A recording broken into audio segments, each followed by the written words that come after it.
I'm ready to write the book about my time in the White House. The challenge was they really wanted to try and create as close of a likeness as possible. The normal reaction when doing something like that is to just obliterate the person that's there, because it's easier additively to just cover the person in prosthetics and kind of impose new anatomy to them to get what we want as an artist to make it look as much like the person we're trying to create. But a lot of times it ends up looking a little false, or it can look false, because there's just too much there. And trying to utilize as much of the person's own skin and create this amalgamation. And this is what I tell all of our actors when they come in. I will never be able to make you look exactly like this person. So what we have to find is a happy balance between you and whoever we're trying to recreate.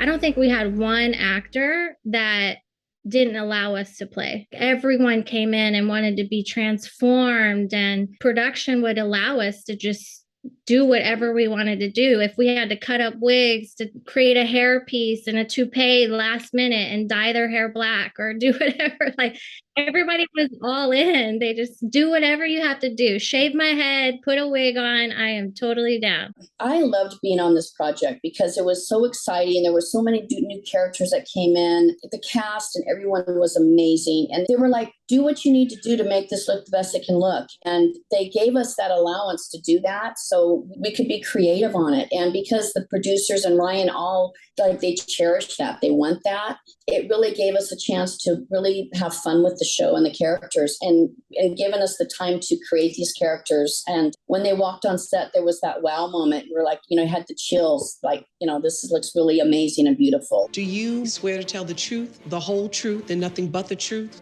I do. Let's talk about how you begin when you are putting these looks together, given that they're based on real people. So it's Monica Lewinsky, Hillary Clinton, all these people who are well known.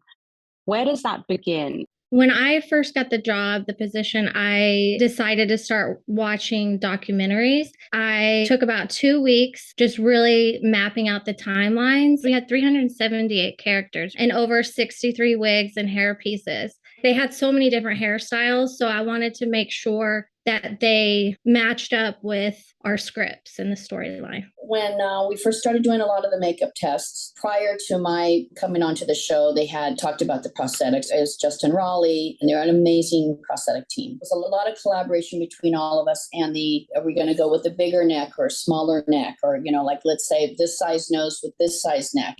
What you got?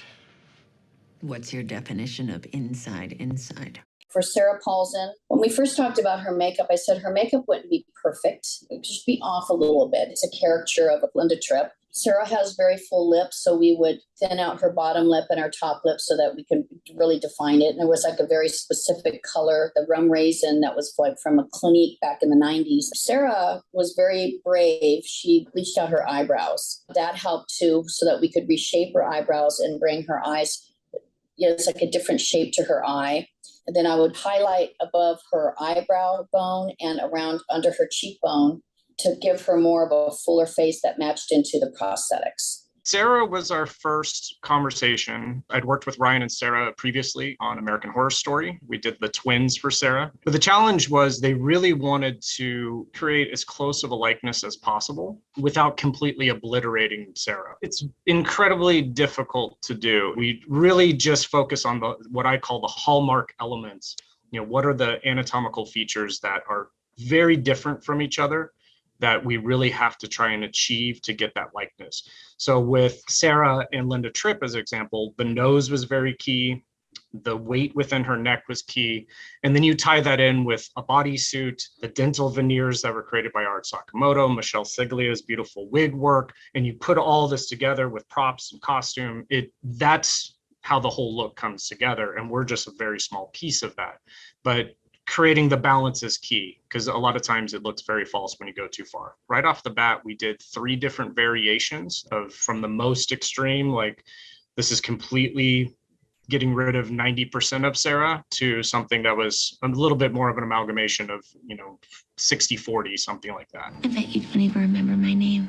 Talk about the challenge that you had to turn this incredible cast into like the most recognizable people in the world. Like, who was the hardest to nail down for each of you? Paula Jones was hard because she had those specific red looks, and I wanted to make sure that it went well with Annalee's skin tones and the makeup that they were doing for her, and Beanie's natural hair texture. We had a long wig with her curly natural hair that started her out before she became an intern.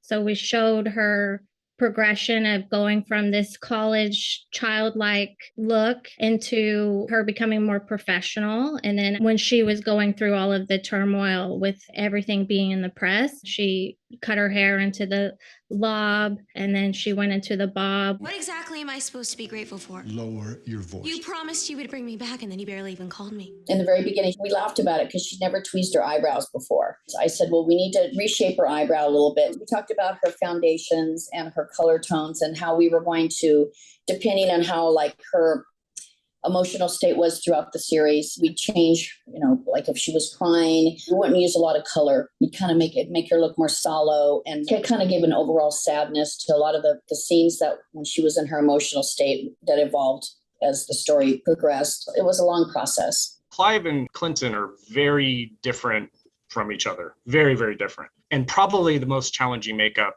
within the show for us was really his, to try and find something that was subtle enough that hit the right hallmarks that felt like Clinton, because they're just so different. The brows are a combination of Angora rabbit hair, horsehair, and human hair kind of blended together. Eyebrows are an interesting hair structure. So a lot of times you have to look at ethically sourced materials. A lot of times we'll look at animal hairs just because they have a better quality to eyebrows. Eyebrows are so short and they have these tiny little peaks. Clive has big, full, bushy eyebrows. So we had to obliterate his eyebrows. And with that, every single piece that he wore, the brows are inserted in one by one before it ever goes on set. So I have a person here in the shop that was punching in all those little hairs into the prosthetic pieces for us.